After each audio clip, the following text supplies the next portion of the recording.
So first of all, good morning everyone. देखिए 10-15 minute में आपके पास दो रास्ते हैं. एक, या तो अपना मोबाइल निकालिए, व्हाट्सएप चेक करिए, कोई ना कोई गुड मॉर्निंग, गुड आफ्टरनून का मैसेज आया होगा, या पड़ोसी से बात करिए कि भाई कल ऑफिस में, परसों ऑफिस में जाना है, क्या होगा, वैसे कल ऑफिस खुला है, क्या बीओसी कटेगी क्या नहीं कटेगी. या घर पे बात करिए कि हाँ अभी थोड़ी देर बाद लंच होने वाला, लंच में क्या मिलेगा, तो मेरा घर पे लंच मत बनाना. दूसरा रास्ता भी है साथ में, और जो दूसरा रास्ता है वो ये है कि ये 15 मिनट इस प्रेजेंटेशन को पूरे फोकस से, पूरे कंसंट्रेशन से इसको देखिए. And I can promise you that कि अगर आपने ये प्रेजेंटेशन ध्यान से देखी तो it can definitely change your life.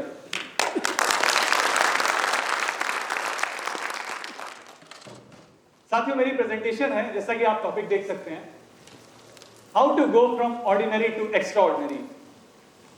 कैसे आप एक आम इंसान से एक एक्स्ट्रा ऑर्डिनरी इंसान बन सकते हैं. साथियों, कहते हैं ना, हम कहां पैदा हुए हैं, दिस वी कैनॉट डिसाइड. हम डिसाइड नहीं कर सकते हैं, ये भगवान डिसाइड करता है. लेकिन हम क्या बन के मरते हैं, जब जिस समय हम इस संसार से जाते हैं तब तक हम क्या करते हैं, हमारे जाने के बाद हमारा नाम रहता है कि नहीं रहता, ये हम डिसाइड करते हैं. तो आप में से कोई ऐसा नहीं है जो चाहता हो कि उसकी जिंदगी एक ऑर्डिनरी इंसान की जिंदगी पे शुरू हो और वहीं पे खत्म हो जाए. हर इंसान चाहता है कि he should live life in a king style. ये प्रेजेंटेशन उससे रिलेटेड, कैसे आप अपनी लाइफ को एक्स्ट्रा ऑर्डिनरी बना सकते हैं. साथियों, फेमस साइकोलॉजिस्ट मास्लो की थ्योरी है, जिनके हिसाब से अगर कोई भी इंसान पैदा होता है तो उसकी कुछ बेसिक नीड्स होती हैं और उसकी एक हायरार्की है. स्टार्टिंग में उसकी साइकोलॉजिकल नीड्स होती हैं, food, shelter, home, safety needs, love and belonging, esteem and self actualisation. ये वो नीड्स हैं जो एक एक करके वो इंसान पूरी करता है.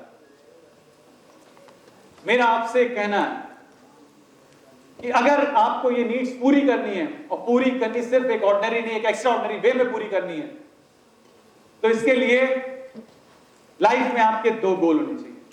दो गोल. और अगर ये दोनों गोल आपने अचीव कर लिए तो आप मैस्लो की थ्योरी जस्टिफाई कर पाएंगे. पहला गोल, आपको अपना स्टैंडर्ड ऑफ लिविंग बढ़ाना है. वो 10 से 5 की नौकरी नहीं, वो मेट्रो में भागा भागी नहीं, वो ऑटो, वो बाइक, इसके आपके धक्केबाजी नहीं.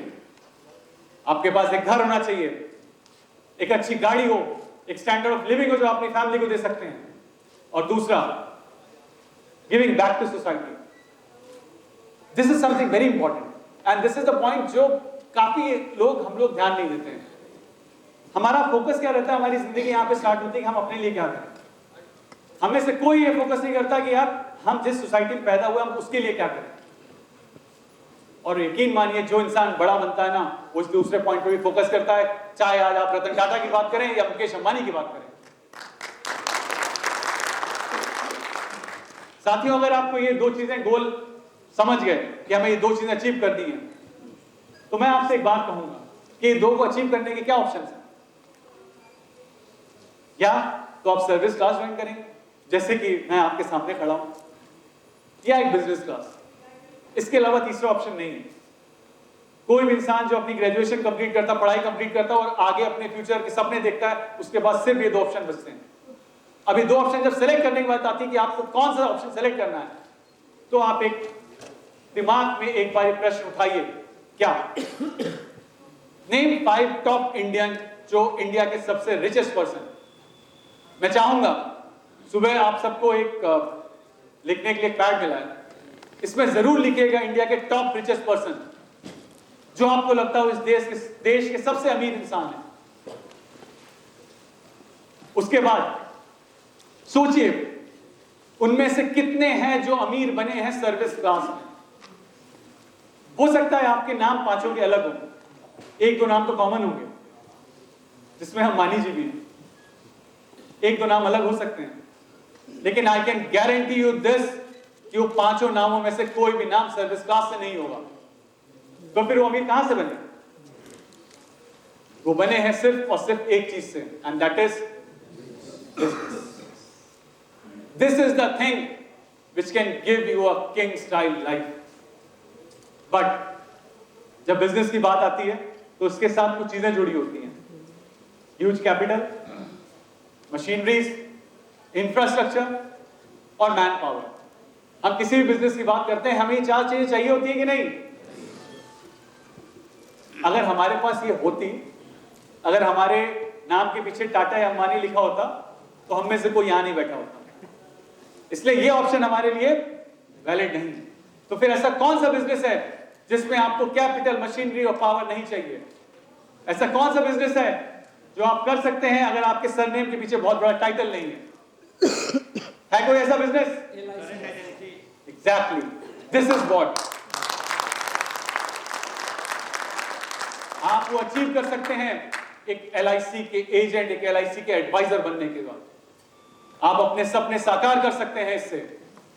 और इसके लिए क्या रिक्वायरमेंट्स है? बहुत सिंपल. कोई कैपिटल नहीं, कोई इंफ्रास्ट्रक्चर नहीं, बहुत सिंपल. एम्बिशन. आपके अंदर एम्बिशन होना चाहिए कि मुझे कुछ करना है. आपके अंदर पैशन होना चाहिए कि मुझे भीड़ से अलग हट के दिखना है. ये 4-5 चीजें.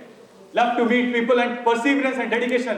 परसिवरेंस बोलते हैं उस चीज को कि अगर आप कोई काम कर रहे हैं और अगर ठोकर लगी और वो आप अनसक्सेसफुल रहे तो उससे डर के बैठ नहीं जाना, बल्कि उससे सीख के फिर से उस काम को अच्छे से करना है. एक ना एक दिन जरूर कामयाब होंगे.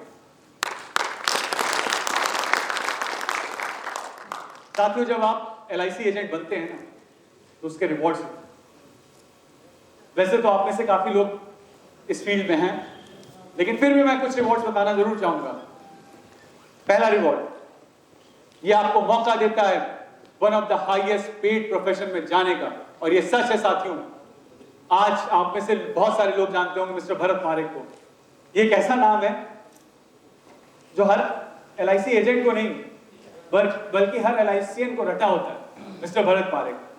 क्योंकि बहुत साल पहले एक वो आया था कि the person who earns at least 5 to 10 times more than the LIC chairman. So this profession gives you a chance कि one of the highest paid profession में आप आए. उसके बाद रॉयल्टी एंड ग्रेचुइटी इनकम. साथियों, रॉयल्टी आप सबको पता होगी. मैं जानना चाहता हूं कितने प्रोफेशंस हैं जिसमें आपको रॉयल्टी मिलती है? Can you name them? Writer. Exactly. Writer, singer, या फिर आप अपना कोई ऐप बनाते हैं, या आपने अपनी कोई कॉपीराइट कर रखी होती है. बट ये वो चीजें हैं जिसके आप उस फील्ड के मास्टर हैं, तब आपको मिलती है. लेकिन LIC एजेंसी एक ऐसी चीज है जिसमें आपको रॉयल्टी मिलती है, ग्रेचुइटी इनकम भी मिलती है. तीसरी चीज, इंटरेस्ट फ्री एडवांसेस. साथियों, भी 2020 एक ऐसा साल जो हम में से कोई अपनी जिंदगी में भूल नहीं सकता. एक ऐसा साल जिसने कोरोना के पेंडेमिक को दिखाया.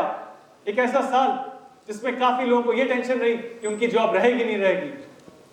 इस टाइम पे सिर्फ एक ऑर्गेनाइजेशन थी जिसने अपने सभी एजेंट्स को 2700 करोड़ का इंटरेस्ट फ्री एडवांस दिया. साथियों, 2700 करोड़ ये एक ऐसा अमाउंट है जो बहुत बड़ी बड़ी कंपनियों का टर्नओवर नहीं होता. इसके साथ आपको मिलता है क्लब मेंबरशिप बेनिफिट्स. जब आप एजेंट बनते हैं तो आप DM club, ZM club, CM club, बहुत सारे क्लब्स हैं और उनके अलग अलग बेनिफिट्स हैं.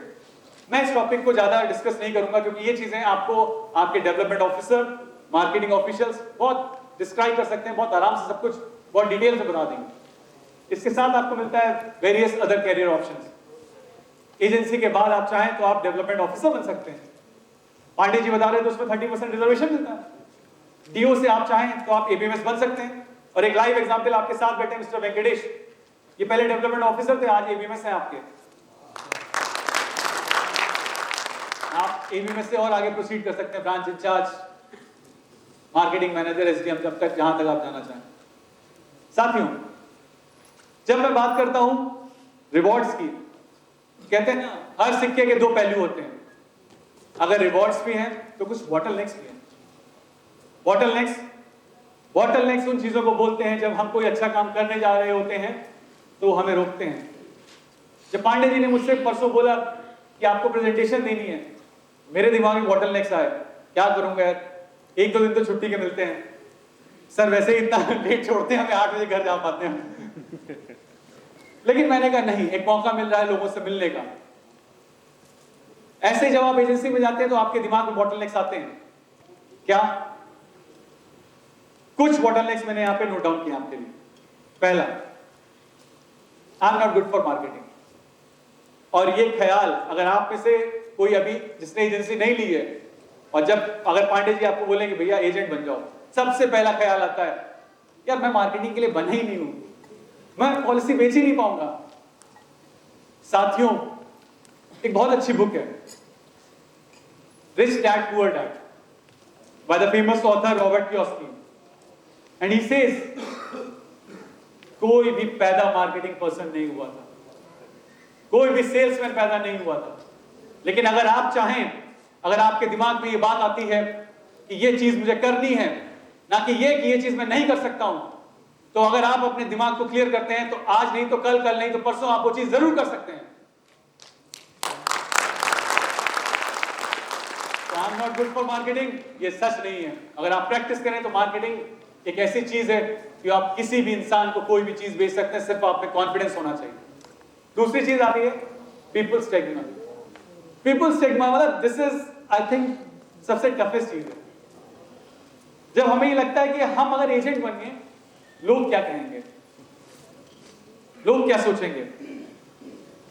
जब मैंने LIC as a class 1 officer join की थी, तो मेरे साथ के लोगों ने मुझे बोला, जब मैंने उनको इन्फॉर्म किया, कह रहे यार एलएनटी जैसी कंपनी छोड़ के तुम एलआईसी एजेंट बन गए हो। उनको नहीं पता कि एलआईसी में एडमिन भी साइड होता है।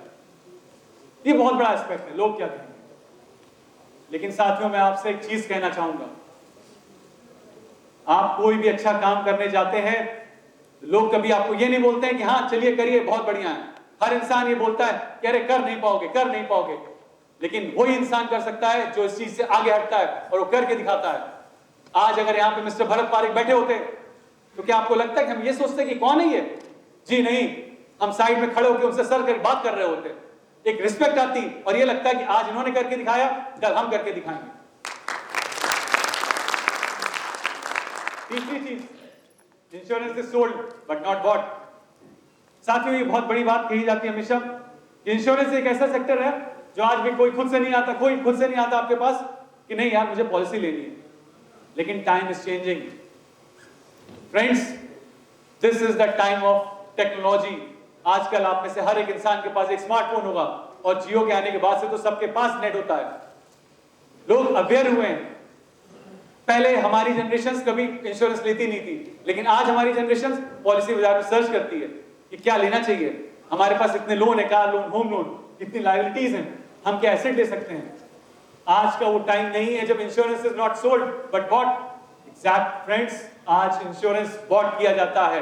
आज इंश्योरेंस के लिए लोग अवेयर हैं और वो लेना चाहते हैं।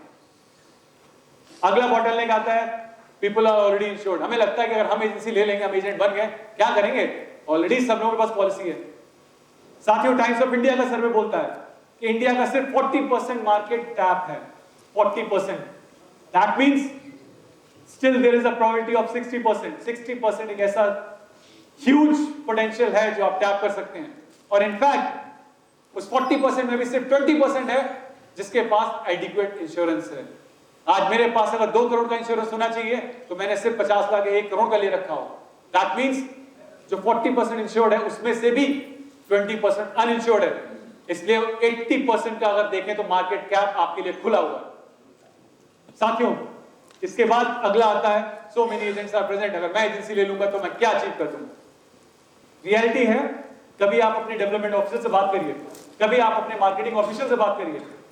हैं बहुत एजेंट्स हैं, लेकिन आज का सर्वे ये बताता है कि टोटल एजेंट्स में सिर्फ 20% एजेंट्स हैं जो फुल टाइम काम करते हैं, और वो 20% एजेंट रेस्ट 80% के बराबर बिजनेस लेके आते हैं। इसलिए आप अगर एजेंट बनते हैं तो still there is a huge potential which you can achieve. साथियों, ये बॉटलनेक्स हर इंसान की लाइफ में आते हैं, ये ख्वाब हर इंसान को रोकते हैं, लेकिन जो इंसान इन ख्वाबों को, इन कठिनाइयों को, इन नेगेटिव थॉट्स को छोड़ के आगे बढ़ता है, वो बनता है लेजेंड। और ऐसे ही कुछ लेजेंड आज मैं आपके साथ शेयर करूंगा। सबसे पहले बात आती है मिस्टर भरत पारेख की। साथियों, ये वो नाम है जो जैसा मैंने बताया सभी को पता होगा। नागपुर जैसी एक छोटी सी जगह का एक इंसान आज वो इंडिया का एक जाना माना नाम बन चुका है, जो approximately 10 crore plus annual income कमाता है। और अगर मैं बात करूं दिल्ली डीओ की, तो मिस्टर राजीव आर्या एक ऐसे इंसान जो पहले से LIC में थे, 1965 उन्होंने LIC छोड़ के एजेंसी ज्वाइन की और आज 2 करोड़ प्लस का एनुअल इनकम कमाते हैं और TOT और LIC के कॉर्पोरेट क्लब मेंबर है। साथियों, ये वो लोग हैं जो आज अभी आपके इस टाइम साथ में नहीं है, लेकिन मैं पांडे जी से जरूर रिक्वेस्ट करूंगा कि मिस्टर राजीव आर्या के एक सपनों की उड़ान का एक इंटरव्यू हो, वो अगर पॉसिबल हो तो आप जरूर दिखाइएगा। बहुत बढ़िया, बहुत बढ़िया। साथियों, ये दो लोग वो हैं जो हमारे बीच में इस समय हैं, मिस्टर रामनाथ मंडल और राधेश्याम गुप्ता। ये दो नाम मैंने इसलिए रखे हैं, कई बार हमें लगता है यार टाटा जी ने कर लिया, अंबानी जी ने कर लिया, हम नहीं कर पाएंगे, लेकिन जब हमारे साथ वाला बंदा करके दिखाता है तो हमें लगता है जब ये कर सकता है तो हम क्यों नहीं। मिस्टर रामनाथ मंडल ये करण जी के एजेंट हैं। 2000 में एक ऐसा इंसान जो सिर्फ एक सेल्समैन का काम करता था, एक ऐसा इंसान जो साइकिल पे सेल्समैन करके काम करता था, दिल्ली के फ्लाईओवर पर साइकिल चढ़ाता था। 2004 में करण जी के अंदर काम किया सिर्फ 1300 की नौकरी में। आज वो इंसान 26 लाख रुपए पर एनम की इनकम कमाता है सिर्फ LIC से। रामनाथ जी हैं हमारे साथ, खड़े हुए एक बार। मैं चाहूंगा एक big round of applause for mister Ramnath.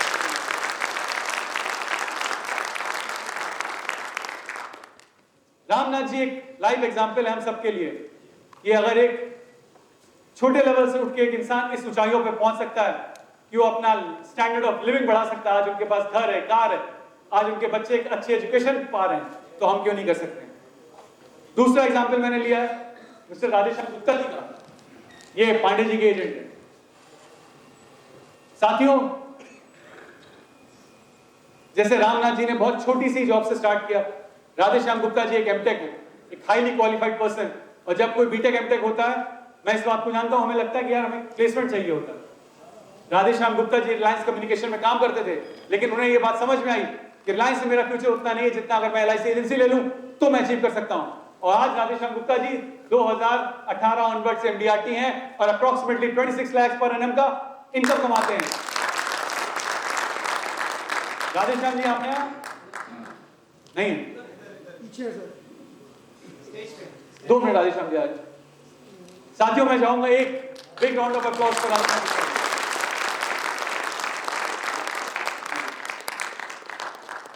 साथियों, मेरा आपसे सिर्फ एक कहना है, मैं और टाइम नहीं लूंगा क्योंकि करण जी के आगे भी प्रोग्राम शेड्यूल है। एक बात हमारे दिमाग में हमेशा होनी चाहिए, क्या लिखा है? कार्य कठिन है इसलिए करने योग्य है, सरल कार्य तो सभी कर लेते हैं। ये बात सिर्फ किसी एक को समझ में आ रही है? मैं चाहता हूं आप सब इस बात को अपने मन में बैठाएं और इस बात को ध्यान रखें कि कार्य कठिन है तो करने योग्य है, सरल कार्य तो कोई भी कर सकता है, और अगर हम मार्केटिंग में हैं तो हम बने हुए हैं कठिन कार्य करने के लिए। फ्रेंड्स, जब ये मार्केटिंग की बात आती है तो लास्ट में मैं आपसे एक बात कहना चाहूंगा। मैं हमेशा देखता हूं एजेंसी एक ऐसी चीज है, एक एजेंट देखता हूं बेचारा सुबह से निकलता शाम तक एक छोटी सी पॉलिसी लेता है, आता है ऑफिस में, सर रिवाइवल कराना है, सर लोन कराना है, फिर जाना है मेट्रो में, और वहीं पे दूसरी तरफ एक एजेंट जो BMW ऑडी से आता है, दोनों LIC एजेंट हैं, दोनों के पास सेम ऑर्गेनाइजेशन है। जैसे हम बोलते हैं ना हमारे पास गवर्नमेंट का वो है, दोनों के पास है, दोनों के पास LIC के सेम प्लान है, और इनफैक्ट कई बार तो होता है एक डेवलपमेंट ऑफिसर के ही दोनों एजेंट्स होते हैं। फिर क्यों एक एजेंट बहुत छोटे लेवल पर रह जाता है और क्यों दूसरा एजेंट ऊंचाइयों को छूता है? मैं इस बात का बहुत एनालिसिस कर रहा था और स्टिल कर रहा हूं, और मैं कोशिश में हूं कि मैं आपको वो पॉइंट्स बता सकूं कि क्यों आखिर एक एजेंट अपने लाइफ में सक्सेस नहीं पा सकता है, क्यों वो क्या गलतियां करता है जो उसको वो सक्सेस अचीव नहीं होती जो दूसरे को हो पाती है। और कभी अगर दोबारा मौका मिला तो मैं इस टॉपिक पे आपसे जरूर डिस्कस करूंगा कि ऐसी वो क्या चीजें हैं जो करके एक एजेंट ऊंचाइयों को छू जाता है और दूसरा नीचे रह जाता है। इसी के साथ मैं आप सबका बहुत बहुत धन्यवाद करता हूं।